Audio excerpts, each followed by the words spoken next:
Hi, second grade students. Today's story is from Knowledge 9, Lesson 10, called Ulysses S. Grant. Before we begin our story, I'm going to go over our vocabulary words. Our first vocabulary word for today's story is the word defeat. Repeat after me. Defeat. Defeat means the failure to win. Our next vocabulary word is the word rations. Say rations. Rations are amounts of food or provisions set aside for each person. Our last vocabulary word is the word surrendered. Say surrendered. Surrendered means to give something up or to agree to stop fighting and let the other side win.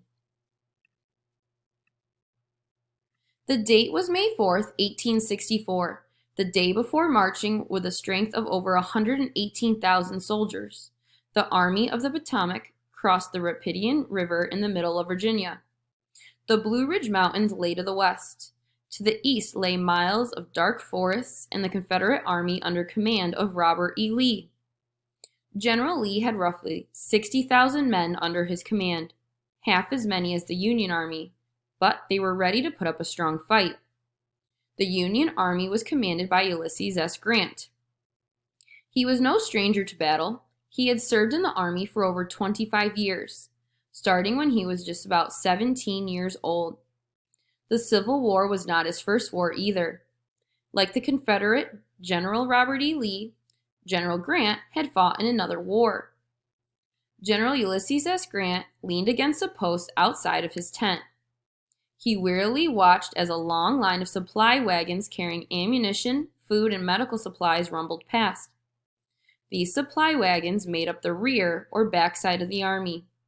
The main body of the army, the soldiers who needed all those supplies in order to fight, were miles ahead, deep in the forest, looking for the enemy.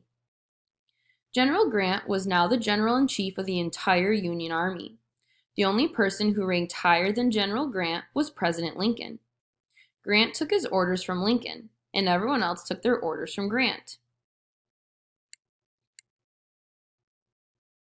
Every general in the war faced hard choices and had heavy responsibilities with the lives of thousands of soldiers in their hands. But in 1864, no general had more worries than General Grant. General Grant had spent the first 3 years of the Civil War fighting farther west, away from the action in Virginia. His most impressive victory in the early years of the war came at Vicksburg, a city in Mississippi. The same day that the Union Army had won the Battle of Gettysburg, General Grant won the Battle of Vicksburg after 2 long, hard months. The victory gave the Union final control over the entire Mississippi River, which in turn would make it easier for the Union to take over the rest of the South. The Mississippi River was important because the Union could use it to send troops and supplies from the north to the south. It was easier to use a river to do this because there were no cars or trucks yet, and so there were also no highways like we have today.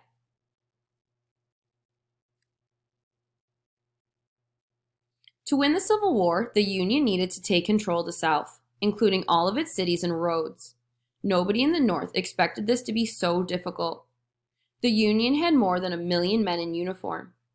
By the end of the Civil War, 1 of every 10 Union soldiers was African American, and 1 out of every 4 Union sailors was African American.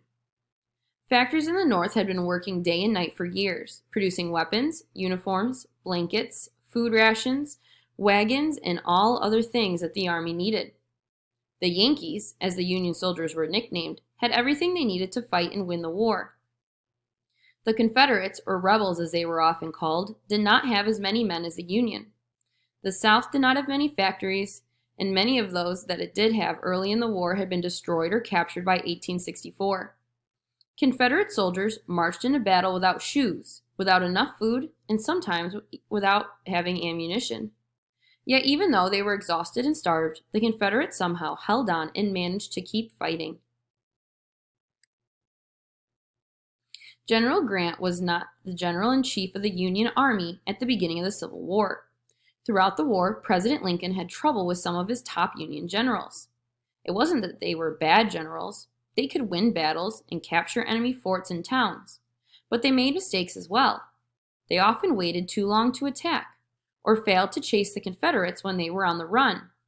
Basically, President Lincoln felt the Union generals were never aggressive or forceful enough. But Grant was different. General Grant had won the long Battle of Vicksburg because he was stubborn and unafraid. He kept fighting and attacking until the enemy surrendered or gave up. President Lincoln put General Grant in charge of the entire Union Army because General Grant promised that he would do whatever it took to win. He would chase General Robert E. Lee and his army all over Virginia, and he would not stop until the war was finished. This outlook earned him the nickname Unconditional Surrender because he would accept nothing less from the Confederate Army than a complete surrender. General Grant removed a folded letter from his breast pocket. President Lincoln had sent this letter a few days earlier. It did not contain any vital or necessary information or new orders. It was just a simple letter sent to wish him good luck in battle. Grant reread the letter, written in the president's handwriting. Lieutenant General Grant, not expecting to see you again before you march into Virginia.